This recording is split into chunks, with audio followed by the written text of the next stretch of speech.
Ini cara punya usaha tanpa harus resign kerja.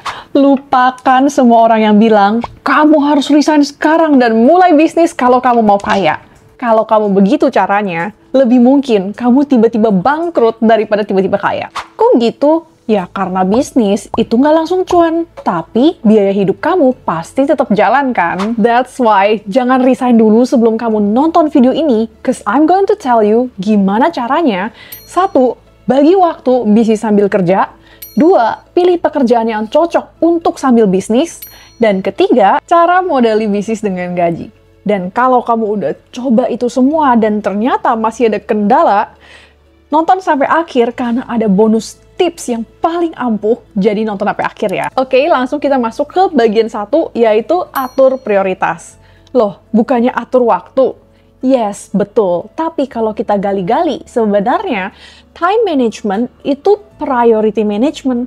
Orang yang jago atur waktunya pasti karena dia tahu apa prioritas terpenting untuk dirinya saat itu. Oke, mungkin sekarang kamu tergoda dan bilang, semuanya harus penting dong. But let me tell you something. When everything is a priority, nothing is. Maksudnya, kalau kamu coba untuk memprioritaskan segalanya, ujung-ujungnya kamu tidak memprioritaskan satu hal pun. That's why kamu harus tentukan apa yang jadi urutan paling penting dalam hidupmu sekarang. Kalau tujuan kamu sekarang itu mau punya bisnis sambil kerja tanpa harus resign biar kamu bisa modalin bisnismu dengan gajimu, maka bisa disimpulkan kalau prioritas kamu saat ini itu pertama, kerja kantoran dulu, 2, mulai bisnis, dan ketiga, istirahat yang cukup. Artinya ya mungkin kamu harus mengorbankan dulu waktu nongkrong-nongkrong atau hangout-hangout sama teman-teman karena itu bukan prioritas terpenting untuk kamu sekarang. Nah, kalau kamu udah tentukan prioritas kamu apa aja sekarang, baru kamu bisa atur waktu yang sesuai dengan prioritas kamu. Tapi sebelum aku lanjut, aku lihat 87% dari kalian yang nonton video aku ternyata belum subscribe. Please do me a favor dan tekan tombol like dan subscribe kalau kamu enjoy video-video seperti ini karena itu bakal bantu banget untuk YouTube bisa push video aku ke teman-teman lain yang lagi belajar bisnis juga sama seperti kalian. Oke? Thank you! Oke, kita masuk ke bagian 2, bagi waktu bisnis sambil kerja. Nah, buat kamu yang masih pemula, aku sarankan untuk mulai dengan manfaatkan waktu malam setelah kamu pulang kantor.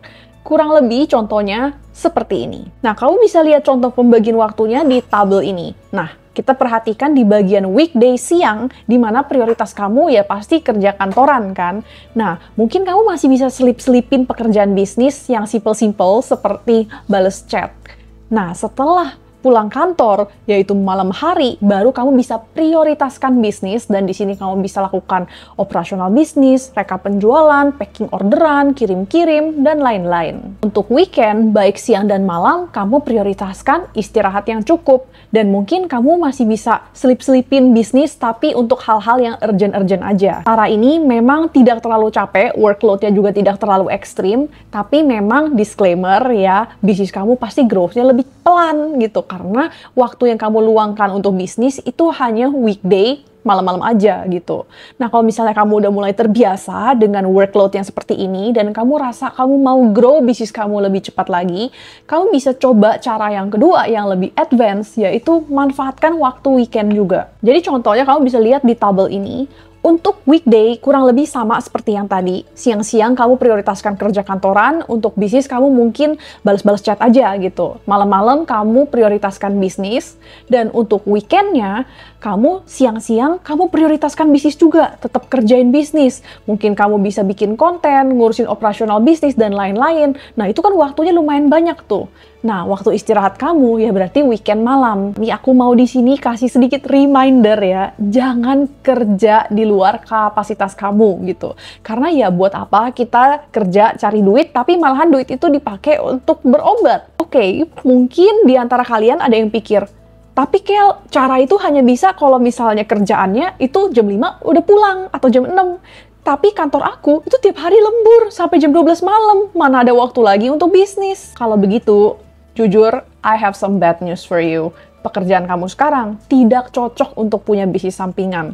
That's why bagian ketiga adalah pilih pekerjaan yang cocok. Oke, kita realistis aja gitu. Nggak semua pekerjaan memungkinkan untuk bisa punya bisnis sampingan gitu. Contohnya, kalau misalnya kamu sekarang kerja di perusahaan audit yang tiap hari lembur terus sampai subuh, ya kamu mau ada waktu untuk tidur cukup aja udah syukur. Apalagi untuk bisnis. Kalau kamu udah tahu nih, tujuan akhir kamu itu pasti kamu yakin mau bisnis, dan kamu tuh sekarang hanya bekerja untuk memodali atau menabung untuk bisnis kamu, ya kamu kalau bisa, aku saranin untuk pilih pekerjaan yang bisa kamu sambil jalanin bisnis sampingan. Wah, pekerjaan yang seperti apa tuh?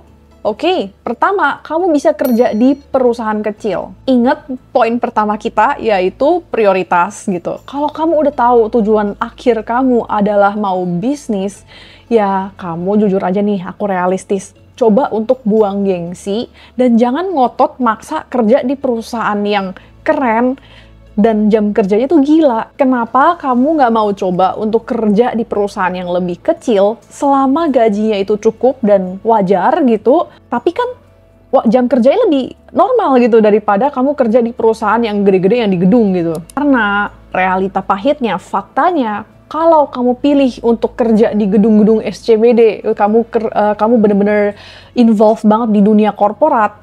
Aku udah lihat banyak teman-teman aku yang mereka tuh udah sangat fokus di dunia korporat, katanya mau bisnis, tapi sampai sekarang nggak mulai-mulai.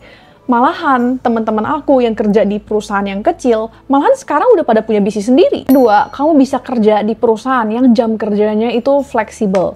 Banyak perusahaan yang kecil gitu, mereka tuh culture-nya lebih modern. Jam kerjanya itu fleksibel, bahkan banyak yang menerima remote work atau WFH. Dengan gitu, kamu pasti lebih banyak waktu untuk ngurusin bisnis kamu sendiri gitu.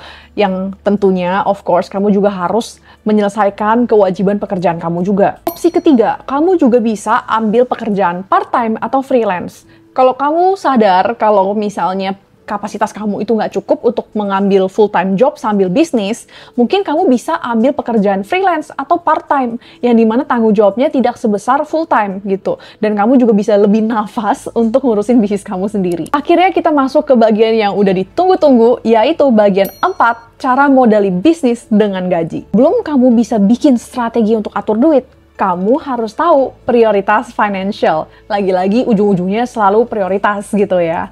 Nah, kalau misalnya sekarang itu kamu mau kerja sambil bisnis, kemungkinan besar bisnis kamu itu dalam tanda kutip belum menghasilkan kayak gitu.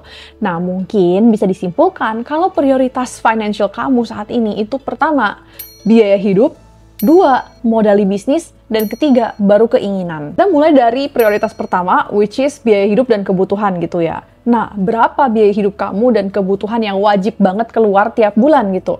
Karena ya realistis aja nggak mungkin gitu ya, kamu pakai gaji kamu itu untuk modalin bisnis, habis itu untuk biaya hidup kamu ngutang gitu. That's why gaji kamu harus diprioritaskan untuk biaya hidup dulu. Setelah biaya hidup dan kebutuhan udah terpenuhi, baru kamu bisa alokasi sebagian dari gaji kamu untuk modalin bisnis. Seadanya dulu aja nggak apa-apa gitu. Oke, yang penting kamu bangun dulu habits-nya kayak gitu. Kalau misalnya kamu baru bisa mengalokasikan, menyisihkan 1-2 juta sebulan juga that's fine kayak gitu.